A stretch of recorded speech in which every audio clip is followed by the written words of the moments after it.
இளம் மஞ்சள் நிற புசுபுசு கவுன் கவுன் முழுக்க சின்ன சின்ன செயற்கை ரோஜா பூக்கள் தைக்கப்பட்டு இருந்தன. கரு கருவென்ற கூந்தல் புசுபுசுவென்று தோள்களில் இருபுறமும் வலிய உண்மையான மஞ்சள் நிற ரோஜா பூ ஒன்றை காதோறும் சொருகி இருந்தாள். விழாவிற்கு வந்திருந்த அத்தனை பேரும் வைத்த கண் வாங்காமல் வியப்பு மேலிட அவளையே பார்த்தார்கள். இரு தரப்பிலுமே விழாவிற்கு மிக அதிகமானவர்களை அழைக்கவில்லை. ரொம்பவும் முக்கியமான நண்பர்கள் உறவினர்களுக்கு மட்டுமே இன்விடேஷன் கார்டு கொடுக்கப்பட்டு இருந்தது.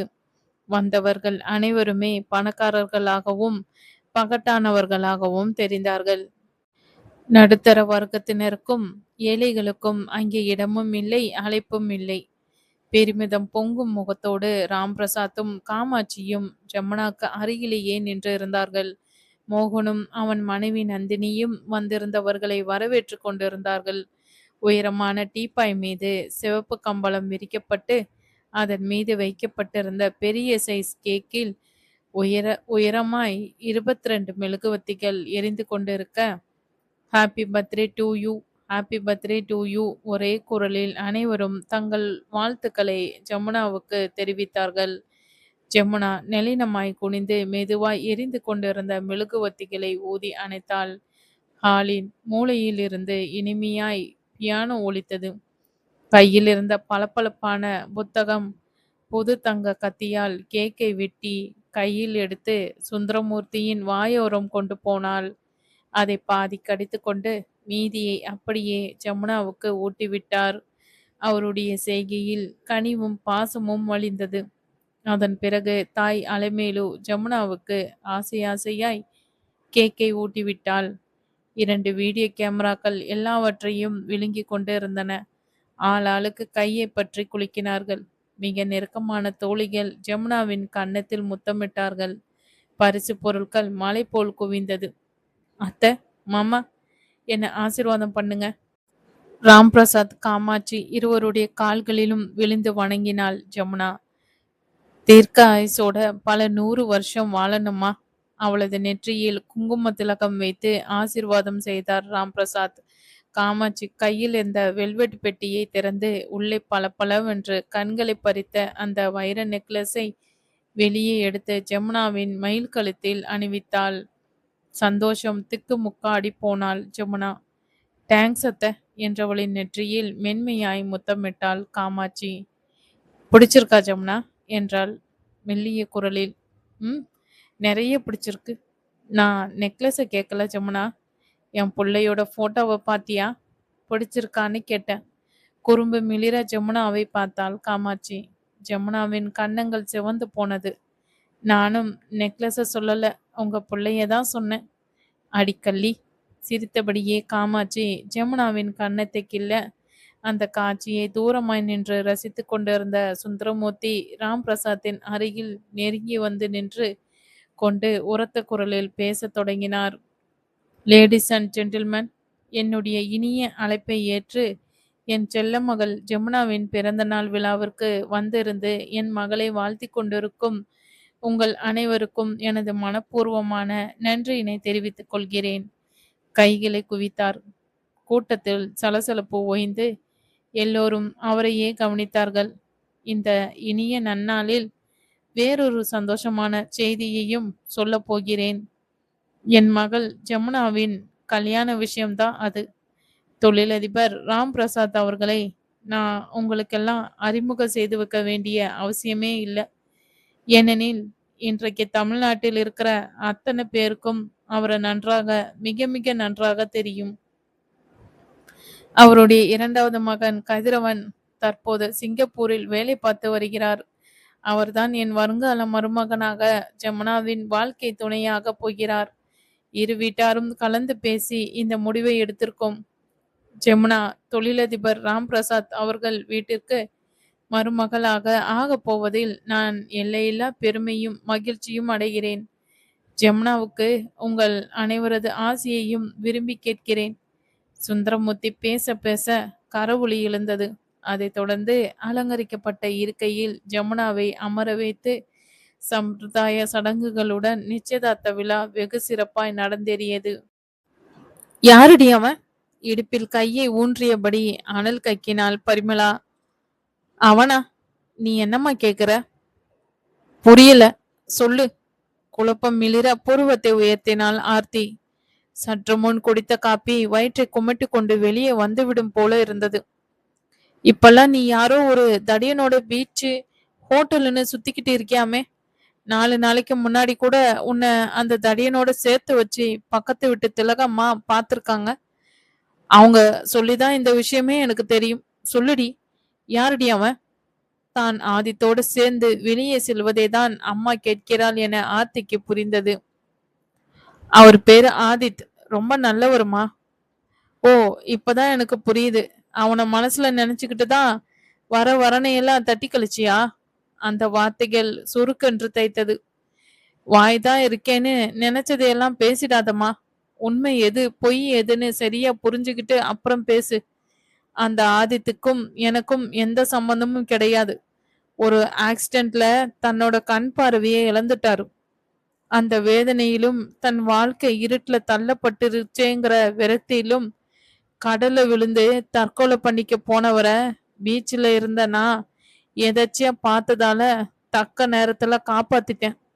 தற்கொலை பண்ணிக்கிறது கோலத்தனம்னு வாழணும்னு நம்பிக்கையோட முயற்சி செஞ்சா நிச்சயம் வாழ்ந்து காட்ட முடியும்னு ஆறுதல் சொல்லி தைரியம் மூட்டி வார்த்தைகளால அவரோட மனக்காயத்துக்கு மருந்து போட்டேன். அவரோட அம்மா கையால பத்திரமா ஒப்படைச்சேன். உடல் ஊனம் உள்ளவங்க கடவுளுக்கு சமம். இன்னும் சொல்ல போனா அந்த ஆதித் ஒரு பச்சை குழந்தை மாதிரி, கள்ளங்கபடம் எதுவும் தெரியாதவருமா. நான் அவங்க வீட்டுக்கு வாரம் ஒரு தடவை போவேன். அவர்கிட்ட பேசிட்டு இருந்துட்டு வந்துடுவேன். நான் அவங்க வீட்டுக்கு போறதால, அவரோட கனிவா அன்பா பேசுறதால அவருக்கு ஏதோ கொஞ்சம் சந்தோஷம் கிடைக்குது. அவ்வளவுதான். மத்தபடி பணத்தையோ பொருளையோ நான் அவருக்கு அள்ளி கொடுத்துறது கிடையாது. அவரோட ஆசையை பூர்த்தி செய்யணுங்கிறதுக்காக தான் பீச்சுக்கும் ஹோட்டலுக்கும் கூட்டிட்டு போனேன்.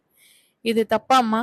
ஒரு பெண் ஒரு ஆணோட பழகுனா, சேர்ந்து ஒன்னா வெளியே எங்காவது போனா அது காதலா தான் இருக்கணுமா? மனித நேயம் வேற, காதல் வேற. ரெண்டையும் ஏமா முடிச்சு போடுற? நான் முடிச்சு போடலடி. பாக்குறவங்க கண்ணுக்கு அப்படித்தானடி தெரியும். நீ விவரத்தை சொன்னதால எனக்கு இப்ப புரியுது. ஆனா மத்தவங்களுக்கு புரியுமா? இல்ல ஒவ்வொருத்துக்கிட்டையும் போய் புரியதா வைக்க முடியுமா? அம்மா, பாலும் வெள்ளதான், கல்லும் வெள்ளதான். அதுக்காக ரெண்டையும் ஒண்ணுன்னு சொல்லிட முடியுமா? நான் சுத்தமானவள்னு எனக்கு தெரியும். அதை என்ன பெத்தவ நீ நம்பினா போதும். நான் மத்தவங்களோட வார்த்தைகளை பொருட்படுத்தாம போறதில்ல. வார்த்தைகளை அர்த்தமாய் உச்சரித்தாள். ஆத்தி, நீ ஒருத்தன் வீட்டுல வாழ போறவ. உன்னோட வாழ்க்கை பிரகாசமா அமையணும்னு நான் தினமும் ஒவ்வொரு சாமியா வேண்டிக்கிட்டு இருக்கேன். அதை புரிஞ்சுக்கிட்டு நட. உன் மேல பழி சொல்லி ஏற்பட நீயே காரணம் ஆயிடாத. கண்ணாடியும் வயசு பொண்ணும் ஒண்ணு. கீழே விழுந்தாலும் கீரல் விழுந்தாலும் அவ்வளவுதான். அப்புறம் எதுவும் பண்ண முடியாது. நான் உன்னை பெத்த தாய். உன்னோட நல்லதுக்கு தான் சொல்றேன். இனிமே அந்த ஆதித்தோட பழக்கம் உனக்கு வேணாமா? அவங்க வீட்டுக்கு போறத நிறுத்திடு. ஆர்த்தியின் எதிர்காலம் வீணாகிட கூடாதே என்னும் கவலையில் அக்கறையிலும் பரிமளம் பேசினாள். என்ன மன்னிச்சிடுமா. தெரிஞ்சோ தெரியாமலோ நான் ஆதித்தோட வாழ்க்கையில புகுத்துட்டேன். அவரோட உயிரை காப்பாத்துன நானே அவர் வாழ்றதுக்கு ஒரு வழி காட்டணும்னு ஆசைப்படுறேம்மா. ஆதித்தோட கண் பார்வை மறுபடியும் கிடைச்சி அவருக்கு ஒரு நல்ல வாழ்க்கை அமைற வரைக்கும் நான் அவரை விட்டு விலக மாட்டேன். ஆர்த்தி, இன்னொரு தடவை அதை பத்தி பேசி என்ன தொந்தரவு பண்ணாதம்மா ப்ளீஸ். கண்கள் கலங்க ஆர்த்தி கைகளை குவிக்க வாயை இறுக்கமாய் மூடிக்கொண்டாள் Parimalam. Office lunch time. Tiffin பாக்ஸை திறந்து கொண்டு வந்திருந்த எலுமிச்சை சாதத்தை ஒரு கை அள்ளி வாயில் வைத்தாள் ஆர்த்தி. என்னடி, லெமன் சாதமா? வாசனை தூக்குதே. எங்கே, எனக்கு கொஞ்சம் வை. டைபிஸ்ட் வாணி ஆர்த்திக்கு அருகில் வந்து அமர்ந்தாள். தன் டிஃபன் பாக்ஸில் மூடியிலே கொஞ்சம் எலுமிச்சை சாதத்தை அள்ளி வைத்து சிநேகமாய் நீட்டினாள் ஆர்த்தி. அதை ருசித்து சாப்பிட்டபடியே பேசத் தொடங்கினாள் வாணி. தயிரா இருந்தாலும் சரி, லெமனா இருந்தாலும் சரி, உங்க அம்மாவோட கைப்பக்குவமுமே தனிதான். இன்னும் கொஞ்சம் சாப்பிடணும் போல, ரொம்ப டேஸ்டா இருக்குடி. இருவரும் பேசிக்கொண்டே சாப்பிட்டார்கள். தன் வீட்டை பற்றி, மாமியாரை பற்றி, புருஷனை பற்றி என ஒவ்வொன்றை பற்றியும் பேசிவிட்டு கடைசியாய் அந்த விஷயத்தை சொன்னாள் வாணி. டி ஆர்த்தி, உனக்கு விஷயம் தெரியுமா? எந்த விஷயம்? நம்ம எம்டி மோகன் சார் இருக்காருல்ல, அவரோட தம்பி கதிரவன் சாருக்கு கல்யாணமாடி. கதிரவனுக்கு ஆர்த்திக்கும் இடையே இருக்கிற காதல் வாணிக்கு தெரியவே தெரியாது. தெரிந்திருந்தால் அந்த அதிர்ச்சியான செய்தியை ஆர்த்தியிடம் சொல்லியிருக்கவே மாட்டாள். மூச்சு விட முடியாமல் யாரோ குரல் வழியை இறுக்கமாய் நெரிப்பது போல உணர்ந்தாள் ஆர்த்தி. என்ன சொல்ற? எம்டி சாரோட தம்பிக்கு கல்யாணமா? அவர் சிங்கப்பூர்ல இருக்காரு. அதிர்ச்சியை காட்டிக்கொள்ளாமல் ஆர்வமாய் பார்த்தாள். இதயம் வேக வேகமாய் துடிக்க தொடங்கியது. சிங்கப்பூர்ல இருந்தா என்ன, உடனே கிளம்பி வர முடியாதா என்ன? கல்யாணத்துக்கு முதல் நாள் டான்னு வந்து நிப்பாரு. பணக்காரங்க நினைச்சா கடல்ல இறங்கி கப்பல்ல வச்ச கல்யாணத்தை முடிச்சு தேனிலவ கொண்டாட தனி விமானத்துல ஏறி நிலவுக்கே போயிட்டு வருவாங்கடி. பொண்ணு யாரடி? வாணி குரல் பிசறியது. தொழிலதிபர் சுந்தரமூர்த்தி தெரியுமா? அவரோட ஒரே பொண்ணாம். பேரு ஜமுனாவோ யமுனாவோன்னு சொல்லிக்கிட்டாங்க. பொண்ணு அப்சரஸ் மாதிரி இருப்பாளாம். அழகுக்கு அழகு, பணத்துக்கு பணம், அந்தஸ்துக்கு அந்தஸ்து எல்லாமே இருக்கிறப்போ யார் தான் வேணான்னு சொல்லுவா? அதான் சட்டுன்னு பேசி முடிச்சிட்டாங்க போல இருக்கு. அந்த ஜமுனாவும் யோகக்காரி தான். இல்லாட்டி இவ்வளோ அழகான மாப்பிள்ளை கிடைக்குமா? வாணி நீண்ட பெருமூச்சு விட்டாள். முட்களால் செய்யப்பட்ட கிரீடத்தை தூக்கி தலையில் சொருகினார் போல ஆர்த்திக்கு வலித்தது. நம்பவும் முடியவில்லை, நம்பாமல் இருக்கவும் முடியவில்லை. இதெல்லாம் உனக்கு எப்படி தெரியும் வாணி? எம்டி சாரோட பிஏ கேன்டீன்ல சொல்லிக்கிட்டு இருந்தார். வேற யாரும் சொன்னா நம்ப முடியாது. அவர் சொன்னா உண்மையாதான் இருக்கும். கல்யாணத்தன்னைக்கு நம்ம ஆபீஸ் ஸ்டாப் அத்தனை பேருக்கும் எம்டி சார் புது ட்ரெஸ் வாங்கி தரப்போறாராம். அதையும் அவர்தான் சொன்னார். தான் ஒரு இதயத்தை வெடிகுண்டு வீசி தகர்த்து விட்டோம் என்பது புரியாமல் டிஃபன் பாக்ஸை கழுவுவதற்காக வாணி எழுந்தாள். கதிர் என்னோட போனில் பேசி வெகு நாட்கள் ஆகிறதே. தனக்கு கல்யாணம் ஆகப் போகிறது என்பதால் தான் அவர் என்னோட போனில் பேசவே இல்லையா? விக்கித்து போனாள் ஆர்த்தி. நாக்கு வறண்டு கண்கள் உலர்ந்து போனது. பீச். ரசிக்க யாருமில்லாமல் அலைகள் சீறிக்கொண்டு இருந்தன. ஊசி ஊசியாய் மழை தூறி கொண்டு இருந்தது. ஆர்த்தியும் தாரிணியும் ஆளுக்கொரு குடையை தலைக்கு மேல் விரித்து பிடித்தபடி நடந்தார்கள். தாரிணியின் பேச்சில் ஆவேசம் தெரித்தது. நான் அடிக்கடி சொல்வேன்ல, பணக்கார ஆண்களே நம்பக்கூடாதுன்னு. இப்போ உண்மையாயிடுச்சு பாத்தியா? ச்சே, என்னோட கதிர் அப்படிப்பட்டவர் இல்லடி. அப்படிப்பட்டவரா இல்லைன்னா வேறொரு பொண்ணை கட்டிக்க சம்மதிப்பாரா? ஒரே ஒரு பேண்ட் சட்டைக்கு மேல போட்டுக்க இல்லாதவனே ஒரே நேரத்துல 3-4 பொண்ணுங்களுக்கு லவ் லெட்டர் எழுதுறானுங்க. உன் ஆளை சொல்லவா வேணும்? பிறவி பணக்காரர். இருக்கிற எல்லா கலர்லயும் கார் வச்சிருக்கிற குடும்பத்துல பிறந்தவர். இன்னும் முன்ன மாதிரி எத்தனை பொண்ணுங்களை காதலிச்சிருக்காரோ யாருக்கு தெரியும்? தாரிணி, கதிரை பத்தி எனக்கு நல்லா தெரியும். மத்த ஆண்களோட அவரை ஒப்பிடாத. காதலுக்கு சப்போர்ட் பண்றத நிறுத்து. பணக்கார ஆண்கள் காதலிக்கிறப்ப கண்ணை திறந்து வச்சுட்டு எதிரில் படுற அத்தனை அழகான பொண்ணுங்களையும் காதலிப்பாங்க. ஆனா கல்யாணம்னு வரப்போ கண்ணை இறுக்கமா கட்டிக்கிட்டே அவங்க அப்பா அம்மா கைய நீட்டுற பணக்கார பொண்ணோட கழுத்துல தான் தாலியை கட்டுவாங்க. இப்போ கதிரவனும் அதே காரியத்தை தான் செய்ய போறாரு. இதோ பொங்கி ஒளிஞ்சுக்கிட்டு இருக்கிற கடலே வத்தினாலும் கூட கதிருக்கு என் மேல இருக்கிற காதல் வத்தாது. தாரிணி, இத பத்தி கதிர்கிட்ட போன்ல பேசலான்னு பார்த்தா அவரோட நம்பர் எனக்கு தெரியாது. அவரா பேசினாதான் உண்டு. அவர் என் கூட போன்ல பேசி ரொம்ப நாள் ஆயிடுச்சு. எப்போ அவரோட குரலை கேட்போன்னு தவிச்சுக்கிட்டு இருக்கேன். தவி, நல்லா தவி. இந்த சென்னையில அழகான ஆண்களுக்கா பஞ்சம்? எத்தனையோ நடுத்தர வர்க்கத்து அழகான ஆண்கள் இருக்கானுங்க. அதுல நம்ம தகுதிக்கு பொருத்தமானவனா தேடி பிடிச்சி காதலிக்காம அந்த கதிரை காதலிச்சல, அதுக்காக நீ அழுது தாண்டி ஆகணும். தாரிணி, ப்ளீஸ், நீ எனக்கு ஆறுதல் சொல்லலைனாலும் பரவாயில்ல. வார்த்தைகளால குத்தி பேசி என் வேதனையை கிளறாத. ஆர்த்தியின் குரல் உடைந்திருந்தது. கண்கள் நீர் கரகரவென்று வழிந்தது. உன்னை வேதனைப்படுத்துறதுல எனக்கு என்னடி சந்தோஷம்? 2-3 நாளைக்கு முன்னாடியே எனக்கு இந்த விஷயம் தெரியும்.